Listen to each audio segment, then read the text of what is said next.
Na kwento-kwentuhan eh. Marami nang dapat finish line. Oh, marami nang finish line na dapat nangyari.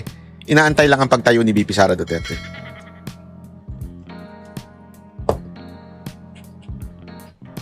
Yun lang. Gusto ko lang sabihin. Eh, marami na na-frustrate. Why is she not standing up? Ako, eto lang sa akin ha. Huwag naman po natin sanang sisihin ng todo-todo si VP Sara Duterte sa nangyayari. Meron din tayong fault eh. Akin lang po ito ha. Huwag ko kayo magagalit ha. Naintindihan ko yung sinasabi ng iba na kung hindi naman kay VP Sara Duterte, hindi natin buboto si BBM. So pag sinabi ni VP Sara Duterte, tumalong ka, sa bangin, tatalong ka. Wala ka bang utak ng sarili? Hindi, you understand? Kasi ang daming, buti na nga lang, kaming mga banateros, hindi kami nadala. Si Jack lang ang nagmarko sa amin nun eh. Pero the rest of us, hindi kami talaga nadala kay Marcos eh. Pinanindigan namin. Ang tindi ng batikos na natanggap namin sa kapwa Duterte supporter. Tangina, kulang na. Ay, sorry. Sorry. Kulang na lang, saktan nyo kami nun eh. Tapos ngayon, ilang beses na namin I told you so. Di ba? Ilang beses na. Kaya lang, huwag na tayo magsisihan. Pero kailangan natin, huwag makalimot. Huwag tayo makalimot. Mga kababayan. Hindi ko kayo sinisisi dahil binuoto nyo si Marcos at nakinig kayo kay VP Sara Duterte. Hindi ko kayo sinisisi doon. Pero huwag kayo makalimot. Ano yung huwag natin makalimot? Huwag natin makalimutan yung mistake na nangyari dati. Ano yun? Ba't kayo sumunod? Dahil ang sinabihan kayo ni VP Sara Duterte, sumunod na kayo. Yeah! Huwag natin isisi lahat kay VP Sara Duterte. Hindi niya hawak ang kamay ninyo. Kayo ang mag-shade ng balota. Hindi niya hawak yun. Tayo ang may hawak nun. So huwag natin siya isisihin. Pero naintindihan ko din naman yung sinasabi ni Kuya na panahon na para tumayo. Akin ito lang. Paulit-ulit ko sinasabi na ayoko ng rebellion. Ayoko ng madugo. Ayoko ng gulo. Ayoko ng civil war. Ayoko ng kahit na ano. Kasi ngayon, grabe, divided talaga ang bansa natin. We are so... Actually, hindi nga divided eh. Lamang na lamang pa rin ang mga sumusuporta sa mga Duterte. Pero sa sobrang divided natin, in terms of not the people, not the numbers, but the noise. Diba? We're so divided. As in sobra to the point na ang gulo ng bayan natin. This is the worst time in our history. Etong nangyayari sa bayan natin ngayon. Ang gulo-gulo. Pero, anong dapat natin gawin mga kababayan? Tama si Sir. Someone has to stand up and take that beat. Diba? Yung hawak ko ang beat. Hawak ko ang beat. Kailangan talaga eh. May humawak ng baton. Ang tawag dyan, baton. Naalala niyo yung ano? Naalala niyo yung panahon ni Moises? That rod. Ang rod, yung hawak na kahoy na gano'n. Diba? Pag tinaas niya yung rod, doon nag-divide yung ano. Tapos kahit nga yung, basta during the ano yun, na kailangan nakahawak-hawak lang niya. Basta malalim ang simbolismo nun at si Kristo yun. Pero ang point ko dito ay ito. Yun yung ano eh, that symbolizes power, authority, yung baton. Ngayon na kay VP Sara Duterte sana. Kaya lang hindi nga po siya tumatayo para sa ganito. Ako naintindihan ko eh. Baka maybe tinatansya niya rin kung talaga bang hinug na. Kaya wag nating sisihin si VP Sara Duterte. Tanong talaga ni malamang kaya hindi rin siya tinitingnan niya kung hinog na ba o baka naman paasahin lang siya. Marami eh. I mean, nag-iisip din naman yun, sigurado ako. At marami din naman sigurong sources yun.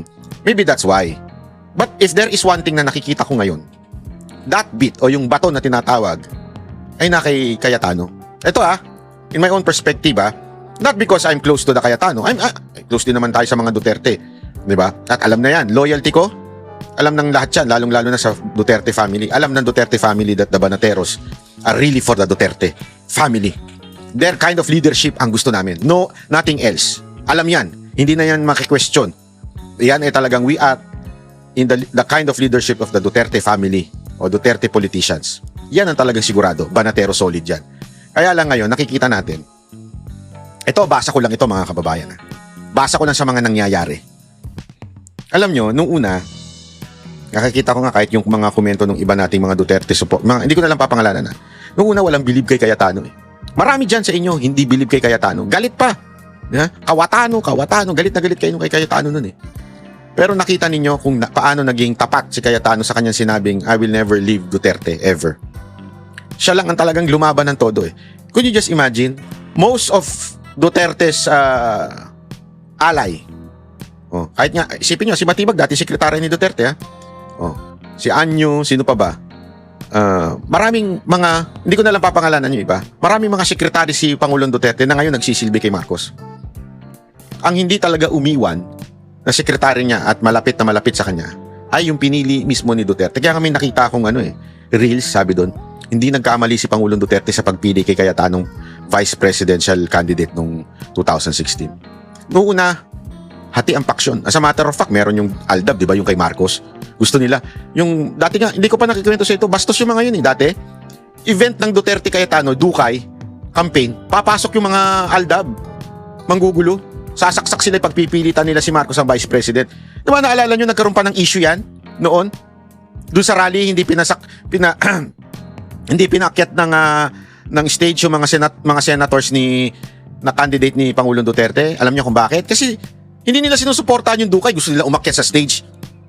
Tapos ang a-announce sila Duterte Marcos. Kita mo rin ng mga kupal Sa totoo lang sorry Pero kupal kasi talaga Description yun hindi naman yun mura Ganon sila noon Maraming hindi believe kay Cayetano. Pero ngayon, ewan ko eto, pananaw ko lang ito. Okay, magagalit Parang itinadhana. Sabi ko nga doon sa kausap ko kanina sabi ko, alam mo, noon madaming bumabatikos kay Cayetano, maraming hindi makaintindi sa kanya, maraming pero because of what happened in the Senate, nakita ng tao kung gaano yung talino ni Cayetano, kung gaano yung loyalty niya sa tao, loyalty niya sa Constitution. At marami na nagkomento ngayon, nakita ko, hindi ko na lang papangalanan. Mga prominenteng Duterte supporter na nagsabing, noon wala kaming bilib dyan, pero ngayon grabe. Grabe yung paghanga namin sa ginagawa ni Cayetano. Alam mo, sa totoo lang, doon ko na-realize na God moved in a mysterious way. Kasi noon, eto wag kayo magagalit lalo na kahit yung mga nasa kampo ni Cayetano. Pilit na mag-live, wala naman nakikinig masyado. Sorry Di ba may programa pa nga siya? Ang tiyaga nila, programa sila. Pero halos wala namang masyadong ganun kadaming nanonood. Tama, mali? Ewan ko kung na-observe niya yun. Kasi nakapalo ko dun Naka-observe ko yun. Sabi ko, kung ano na lang ginagawa nila sa talk show nila, wala naman nanonood masyado. Tapos all of a sudden twist of events. Pag nag-live si Cayetano, wapak! Wapak talaga! Sabi ko, wow! Dinaig niya pa talaga yung, alam mo yung sabi ko, wow, meron talagang paraan ng Diyos para iangat ang isang tao At paano mo mangyayari yan? Through hardship. Through trials. Sabi nga nila, di ba, ang trials, hindi para ikaw ay pabagsakin. Ang trials, ilalabas lang niya kung sino ka talaga. Para bagang apoy yan Ang ginto, pag idinaan mo sa apoy, dun mo malalaman talaga kung ilang karat yan. 24 ba yan? 18 ba yan? O baka 5 karat lang yan? O baka naman tanso yan? Yun totoo Yun nangyari sa Senado. Lumabas yung ako, ang wish ko talagang tumayo si VP Sara Duterte. Pero kung hindi sana tatayo si VP Sara Duterte, sana naman tumayo si Cayetano. Again I am not for Cayetano. I am really a Duterte supporter from the very beginning. Pero since this is the call of time, I hope that he would stand and take that beat. Hawakan mo talaga yung beat. Diba? Hawakan mo na yung beat at eto, ilaban na natin ang dapat ilaban. Kasi, bibigyan ko kayo ng halimbawa. Panoorin nyo to. Oo. Yung kaguluhan sa Senado ay nagsasalamin ng leadership ng administrasyon.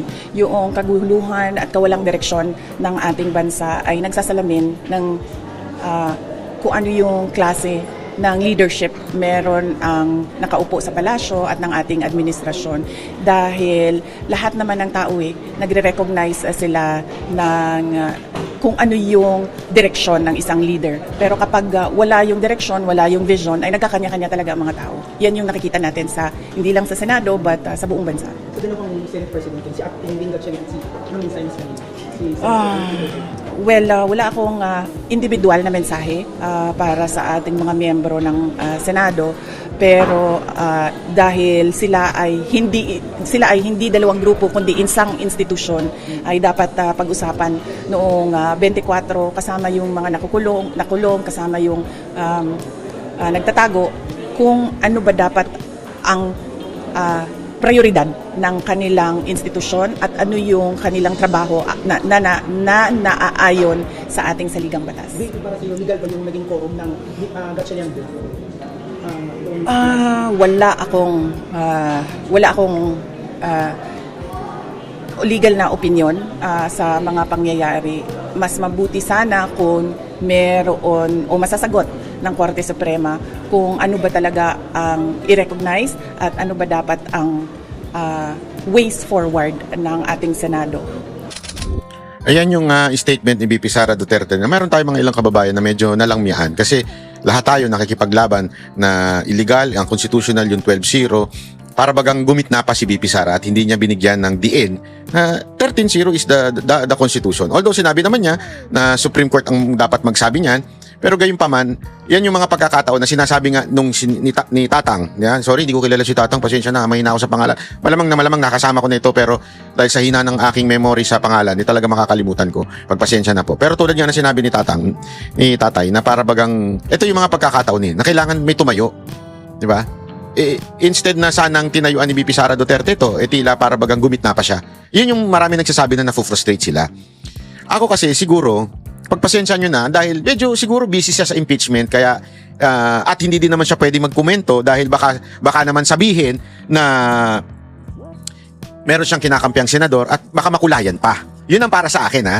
Ayokong isipin na tumayo lang siya sa gitna dahil wala siyang inano o dahil hindi sila goods ni Cayetano. Pero siguro dahil lang siguro na ano siya na alam mo yun, baka lang na pangit tignan kung siya yung magbibigay ng opinion kung sino ba yung tamang block na mamuno sa Senado. Kasi remember that his case is in the Senate. Diba? Pagka nagkomento siya, hindi magandang tignan. Kasi imaginein mo, kunwari kukomento ka tungkol sa Supreme Court o itong mga Supreme Court na ito, masama to at itong block na ito, mabuti ito. Hindi pwede. May kaso ka dun eh. Diba? Nandun yung case mo eh. Hindi pwedeng magsalita ka. Kaya wag po tayo magagalit kung medyo malamya po. Kasi may mga nabasa ako sa mga komento, bakit naman ganyan yung sagot ni BP Sara Duterte? Para bagang laban tayo ng laban para sa tama dito sa Senado. Hayaan natin. Tayo, sumuporta tayo so ano man ang ginagawa ni BP Sara Duterte, then may kakaharapin siyang kaso sa impeachment. Pero suportahan din natin sa kabilang banda, itong si Cayetano. Dahil siya naman po ay nakikipaglaban para sa atin para hindi mababoy ang konstitusyon sa darating na panahon. Di ba? So, it is not a time for us to be divided. It is time for us to be united. Even if wala pa ngayon tumatayong leader. I understand, walang mahirap eh. But ako, I support both of them na sana magkaroon talaga ng unity among us. Diba? Ganun talaga, wala tayong magagawa. Ito pa, papanoorin na natin ito kasi ito yung itong yung puro acting. Sir, papunta ako din sa yung issue ng threat. Sir, can you give us at least an idea? I know you cannot naman say everything, no? Give us an idea, what is this? Is this a bomb threat? Is this a threat na may magrarally sa labas ng Senado, susugod sa loob? At least give us a picture, sir. Okay. What threat are we talking about? Okay. If you remember, nung Blue Ribbon na consultative meeting, nagsuspend si Chairman Erwin Tulfo at linapitan siya ni Director Matibag. No? At hindi ko lang masabi in detail, no? But what he said is there's a possibility of na merong manggugulo, no, sa Senado. And it's a possibility na armed group yung manggulo, no? And tinanong ako ni Senator Erwin at that time kung ano ang magiging decision, and I told him na meron naman tayong security beef up in the Senate. If you notice, nag-beef up tayo ng security inside the Senate at tumingi rin tayo ng additional contingent sa PNP. No? And I told him I'm very confident na safe naman yung building. No? That's why tinuloy yung hearing at that time. No? And hindi lang ako nakarinig yun. In fact, ang kausap niya yun si Senator Erwin at narinig din ng mga ibang mga senador doon. And ang assurance ko naman sa mga senador na through our Sergeant at Arms, ready tayo for any eventuality. That's why tinuloy. No? Nagkaroon lang ng earthquake kaya maaga in-adjourn maaga sinuspend yung hearing. And at least that same day, I called the director of Yung bulungan na yon, yung picture ng bulungan na lumalabas sa social media, yung kalat na picture, yun po yung kesyo sinabi daw na meron threat. Sabi ko, kalagitnaan talaga eh. Doon mo sasabihin na may threat. Actually, kasi yun yung time na pababa na daw yung mga Marines. Kasi galing sila sa presscon eh. Pababa na daw sila, sabi ni Atty. Baligod to, narinig ko sa isang interview. Pababa na sila, tapos biglang kinancel. Kasi malamang sasabihin na talaga nila yung mga katotohanan doon, tapos malamang iko-contempt sila, baka magkaroon talaga ng gulo. Yun siguro yung hindi naman anticipate, kanilang kinakatakutan. Di ba? Pag nagkagulo, yari na.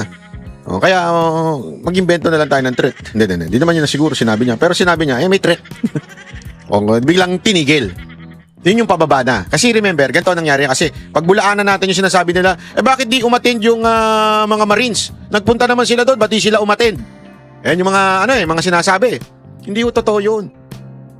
Ito yung Blue Ribbon. Papasok na sila, tapos, ang tagal. Hinold daw sila na mahigit 1 oras sa baba. Kaya sila nakapasok dahil sa sinundo na sila ni Robin. May mga lumalabas na video na sinundo sila ni Robin. Ang tagal pa nga bago sila papasukin. So tumatakbo na yung Blue Ribbon. Kaya lang, nagpa-presscon pa sila. Hindi ko alam kung saan sila nagpa-presscon doon sa loob ng Senado. Dahil nga meron silang isasubmit na yung papel na may bagong 14 na lalabas. Sinagmit. So nag-presscon, ang haba ng mga tanungan ng mga media. Hanggang nung papaba na daw sila, andun na nangyari yung bulungan na kesyo may threat daw. Biglang tinigil yung hearing na yon. Di ba? Kalokohan. Tapos ngayon, pinanindigan na nila yung threat na yan at yung paninindigan nilang threat na yan, ngayon, biglang kinancel na uli yung Blue Ribbon ni Marcoleta. Tingnan ninyo. Baka mamaya in the future, baka sabihin nila, ang cause of delay ng impeachment ay itong sila Cayetano. Tingnan nyo, Kasi lahat ng gusto nilang kwento, ikikwento nila eh. Di ba? Ikikwento nila kasi hawak nila ang, hindi bit, media.